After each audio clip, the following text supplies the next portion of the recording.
Hello good evening friends. आज हम जिस टॉपिक के बारे में बात करने जा रहे हैं वो है ज्ञान समाज यानी कि नॉलेज सोसाइटी। ज्ञान समाज को समझने से पहले हमें कुछ एक चीज़ों को समझना होगा, जैसे कि सूचना समाज। क्या है सूचना है? आज हम देख रहे हैं हमारे आसपास बहुत सारी चीज़ें डिस्कवर हो रही हैं, नई नई चीज़ें सामने आ रही हैं। तो वो जो नई नई चीज़ें सामने आ रही हैं उनको आप किस तरीके से इस्तेमाल कर पा रहे हो, अपनी डे टू डे लाइफ में उन्हें कैसे यूज़ कर रहे हो, कैसे आप अपनी ज़िंदगी के जो आपके विभिन्न पक्ष हैं, चाहे सामाजिक हो, राजनीतिक हो, आर्थिक हो, सांस्कृतिक हो, उस ज्ञान का आप कैसे इस्तेमाल कर रहे हैं और कितना कर पा रहे हैं, वही है आपका ज्ञान समाज। आज का समाज ज्ञान समाज है, क्योंकि आज जो हमारे पास इस कदर ज्ञान है, सूचनाएं हैं, उनको हम अपनी सामाजिक, आर्थिक, राजनीतिक सभी पक्षों में अच्छे से इस्तेमाल करते हैं। मैं तो यूँ कहूँगी कि जो ज्ञान समाज है वो एक ऐसा समाज है जिसमें जो ज्ञान है वो एक महत्वपूर्ण संगठक है, एक संसाधन है जो ने पूरे समाज को जोड़ा हुआ है। ठीक है ना? ऐसा समाज जहाँ पे ज्ञान को ना इतना महत्वपूर्ण समझ लिया गया है या मान लिया गया है कि वो संपूर्ण समाज के बीच में आ गया है, यानी कि मैं कहूँगी एक सेंटर बन चुका है ज्ञान समाज का।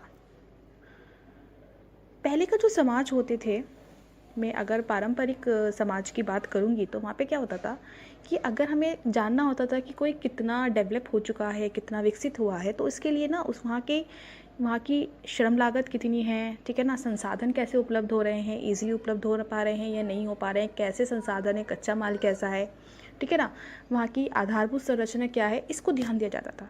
यानी कि जिस समाज में या मैं कहूँ जिस देश की ये सब चीज़ें बेहतर होती थी, हम उसे डेवलप मानते थे, बहुत अच्छा मानते थे। लेकिन आज के दौर में ये डेफिनेशन चेंज हो चुकी है। अब अगर आपको कंपटीशन करना है किसी दूसरी कंट्रीज़ के साथ, दूसरे समाज के साथ, तो आपके अपने समाज में कुछ चेंजिंग लानी होगी। अब वो चेंजिंग कैसी होंगी कि आपके समाज में कितना शोध हो रहा है, कितनी रिसर्च हो रही है, कितनी चीज़ें आप डेवलप कर पा रहे हो, है ना, कितनी बेहतर तरीके से आपके जीवन जीने के जो तरीक़े हैं वो कितने बेहतर हो चुके हैं, कितने अच्छी तरीके से लोग जीवन यापन कर पा रहे हैं, अपनी मूलभूत सुविधाओं को प्राप्त कर पा रहे हैं। ठीक है, आपके यहाँ के आपको कितने बेहतर जो हैं वो ज्ञान श्रमिक मिल रहे हैं। एक होते थे श्रमिक, एक है ज्ञान श्रमिक, नॉलेज वर्कर्स। उनको कितनी नॉलेज है, कितने स्किल्ड हैं। आज आप किसी भी पोस्ट के लिए जाते हो, अप्लाई करते हो, किसी भी सेक्टर में जा रहे हो, तो आपके पास स्किल होना बहुत ज़रूरी है। अगर आपके पास उस सेक्टर से रिलेटेड ज्ञान नहीं है, सूचनाएं नहीं हैं, आप उनको अप्लाई नहीं कर सकते, तो आपको जॉब नहीं मिल सकती। तो इसका मतलब है जो वर्कर्स हैं, अब सिर्फ आप उठ के आ गए और आपको ऐसा काम नहीं मिलेगा, आपको उस काम के बारे में जानना होगा, ज्ञान होना ज़रूरी है। अगर ज्ञान नहीं है तो वो कुछ नहीं मिलेगा। तो आपके पास ऐसे वर्कर्स कितने हैं जो ज्ञान रखते हैं, ठीक है ना, कितना आप बेहतर तरीके से विकास कर पा रहे हो, कितना रिसर्च हो रहा है, इस सब पे जिस समाज में ये सब चीज़ें ज़्यादा होंगी उसको हम ज़्यादा डेवलप बोलेंगे, और जिसमें नहीं होंगी उसको हम पिछड़ा समाज बोलेंगे। तो यानी कि अब जो डेफिनेशन है वो चेंज होती जा रही है। अब वो आपकी पूंजीवादी अर्थव्यवस्था की तरह नहीं है जहाँ पे आपकी लागत श्रम को ज़्यादा इंपॉर्टेंस दी जाती थी। अब चीज़ें क्या बदल रही हैं और आप कितने बेहतर तरीके से अपने आप को ले पा रहे हो, डिसीजन ले पा रहे हो, अपनी सूचनाओं को इस्तेमाल कर पा रहे हो, वो उस पर ज़्यादा अब वो महत्वपूर्ण पक्ष बन चुका है, ध्यान दिया जा रहा है। अब हम जल्दी से एक परिभाषा देख लेते हैं। ये परिभाषा स्टीपानोप ने 2005 में दी थी। इसमें उन्होंने कहा है, ऐसा समाज जिसमें सभी अपनी संपूर्ण क्रियाविधि व संगठन के साथ ज्ञान एक अति महत्वपूर्ण व निर्णायक भूमिका का निर्वहन करता है, नव ज्ञान हेतु प्रेरणा देता है, प्रारंभ व प्रयोग की शर्तों को सुनिश्चित करता है, जो पुणे नव ज्ञान आदि को बढ़ाती हैं। अतः समाज ज्ञान पर संरचनाबद्ध होता है। ऐसा साधारणतः गहनवेदी होता है ताकि संपूर्ण विकास व प्रगति सहित समाज की पूर्ण कार्यात्मकता ज्ञान पर निर्भर होती है। स्टीपानोप यहाँ बेसिकली कहना चाह रहे हैं कि ज्ञान समाज हम ऐसे समाज को बोलेंगे जिसमें जो ज्ञान है वो समाज में एक निर्णायक भूमिका अदा करेगा। यानी कि कोई भी समाज के जितनी भी फंक्शंस हैं, जितनी भी आपने कार्यविधि करनी है, कुछ भी करना है, जो भी संगठन है समाज का, उस सब में जो महत्वपूर्ण पक्ष रखेगा, जो भूमिका निर्वाह करेगा, वो क्या कौन करेगा? हमारा ज्ञान करेगा।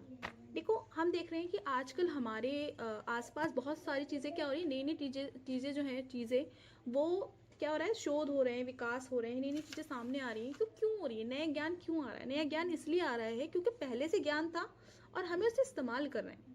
वो ज्ञान क्या कर रहा है? हमें मोटिवेट कर रहा है कि हम और चीज़ों को क्या करें, रिसर्च करें और नई चीज़ें सामने लेकर आएँ।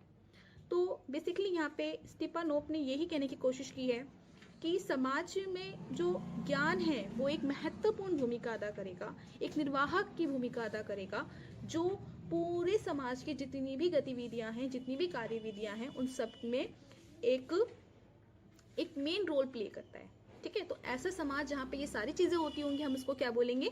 ज्ञान समाज बोलेंगे। और ये हमें मोटिवेट भी करता है कि हम और ज़्यादा चीज़ों को क्या करें, डिस्कवर। अब हम जल्दी से एक परिभाषा देख लेते हैं। ये परिभाषा स्टीफानोप ने 2005 में दी थी। इसमें उन्होंने कहा है, ऐसा समाज जिसमें सभी अपनी संपूर्ण क्रियाविधि व संगठन के साथ ज्ञान एक अति महत्वपूर्ण व निर्णायक भूमिका का निर्वहन करता है, नव ज्ञान हेतु प्रेरणा देता है, प्रारंभ व प्रयोग की शर्तों को सुनिश्चित करता है, जो पुणे नव ज्ञान आदि को बढ़ाती हैं।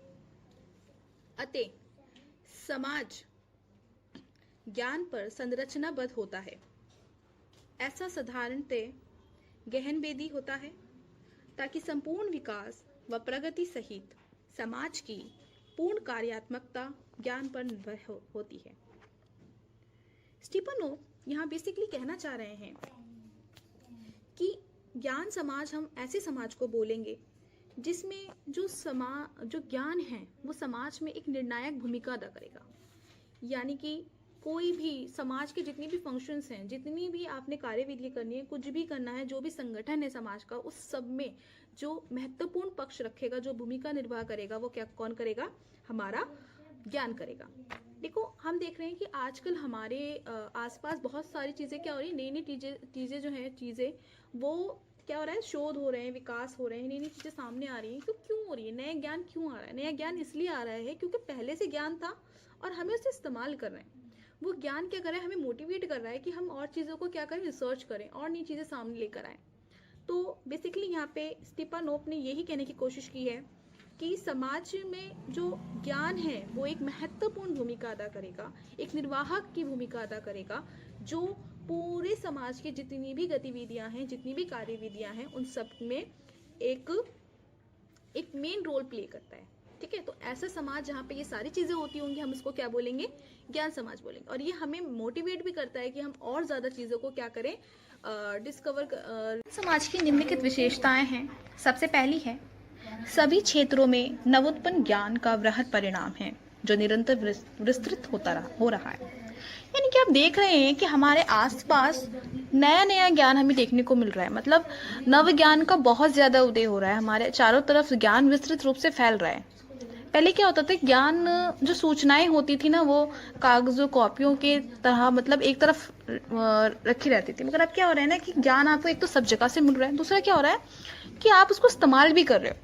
चारों तरफ देखा जाए ना तो ज्ञान विस्फोट हो रहा है, चारों तरफ ज्ञान ही ज्ञान है ना। तो हम इसको यूज़ भी कर पा रहे हैं। तो ज्ञान जो है वो नई नई चीज़ें हमारे सामने आ रही हैं। ठीक है, नई नई रिसर्चेज हो रही हैं, सामने आ रही हैं और हम उसको यूज़ कर पा रहे हैं। दूसरी जो विशेषता हमें देखने को मिलती है ज्ञान समाज की, वो है कि आधुनिक सूचना एवं संचार प्रौद्योगिकी यानी कि ICT की बात चल रही है, ने विश्व को सभी स्तरों पर इतनी सूक्ष्मता से सबको मिला दिया है, इकट्ठा कर दिया है कि अब क्या हो रहा है ना, पूरा जो संसार है ना वो एक जाल बन गया है। यानी कि सब एक दूसरे से इतने मतलब कनेक्टेड हो चुके हैं, इतनी चीज़ें एक दूसरे से जुड़ गई हैं कि अब जब आप कोई चीज़ कहते हो ना, जैसे कुछ दूर कहीं कुछ हो रहा है, कहीं कुछ हुआ है, लेकिन उसकी नॉलेज हम आज यहाँ पे भी रख रहे हैं। ठीक है ना, अगर मुझसे कुछ पूछा जाए कि वेस्टर्न कंट्रीज़ का कल्चर कैसा है, वहाँ पे क्या हो रहा है, तो मैं काफ़ी बेहतर उनको बता पाऊंगी। क्यों बता पा रही हूँ? वो तो मुझसे बहुत दूर है, मैं तो कभी देखा भी नहीं उन्हें। क्योंकि क्या हो रहा है कि ICT ने इतनी टेक्नोलॉजी हमारी इतनी अच्छी हो गई है, इतना बढ़िया हो चुका है सब चीज़ की अब सब चीज़ें एक दूसरे से क्या हो रहा है, कनेक्टेड हैं। रिलेटेड हैं, हम इंटरप्रिटेट कर पाते हैं, एक दूसरे से बात कर पा रहे हैं, एक दूसरे से संबंधितता बढ़ती जा रही है। ठीक है, ये चीज़ें पहले नहीं थी, ये चीज़ें अब हो रही हैं और ये और बेहतर तरीके से हो रही हैं और आगे चल के और ज़्यादा हमें देखने को मिलेगा और बेहतर देखने को मिलेगा। ठीक है, तो यानी कि आईसीटी ने क्या करा है, इसने का विकास इतनी बेहतर तरीके से हो रहा है, बढ़िया हो रहा है और सब चीज़ें बहुत अच्छी तरीके से हम क्या कर पा रहे हैं, सब एक दूसरे से संबंधित हो पा रहे हैं। अगले पॉइंट की तरफ आते हैं, जो अगली विशेषता है वो है ज्ञान हमारे जीवन जीने के मार्ग का संगठक बन गया है। यानी कि क्या हो रहा है ना, हम अपनी ज़िंदगी कैसे जिएं, अपने जीवन यापन कैसे करें, कैसे चीज़ों को बेहतर बनाएं, अपनी लाइफ को और ज़्यादा डेवलप करें, बेहतर करें, इस चीज़ के लिए ज़रूरी है कि हमें ना नॉलेज होनी बहुत ज़रूरी है। अगर हमें नॉलेज नहीं है तो हम चीज़ों को बेहतर तरीके से कर नहीं पाएंगे, है ना। एक वेल एजुकेटेड बंदा जिस तरीके से अपनी लाइफ को जी पाता है, अपनी चीज़ों को बेहतर तरीके से बैलेंस कर पाता है, इतना और लोग थोड़ा मुश्किल से कर पाते हैं। आज का समाज का जो व्यक्ति है क्या कर रहा है, अपनी चीज़ों को बहुत अच्छी तरीके से हैंडल कर पा रहा है, अपनी सिचुएशन को हैंडल कर पा रहा है, इतनी सारी चीज़ों को एक साथ लेके चलता है। लेकिन जो पहले के लोग थे वो एक एक चीज़ में घूमे हुए हैं, कर रहे हैं, है ना। तो क्या हो रहा है कि ज्ञान समाज ने क्या करा है, ज्ञान ने क्या करा है, हमारे जीवन जीने के जो मार्गदर्शक बन चुका है और मैं कहूँ ना एक तरीके से तरीका भी बदल दिया है जीने का। नेक्स्ट है एक ज्ञान समाज जो परिपूर्ण है, जो पूरी तरीके से डेवलप्ड है, परफेक्ट नॉलेज सोसाइटी कैसी होगी, उस वहाँ पे लोग किस तरीके के होंगे वो देख लेते हैं। वहाँ पे सूचना व ज्ञान का मुक्त समयबद्ध अधिगम होगा। देखो आप नॉलेज को अच्छे से एक्सेस कर सकते हो, है ना, आप अर्जन कर सकते हो ज्ञान का, आपके पास सूचनाएं हैं, मुक्त हैं। अब आप देखते हो आपको कोई भी चीज़ चाहिए, किसी भी चीज़ की आपको इन्फॉर्मेशन चाहिए तो वो आपको अवेलेबल होती है।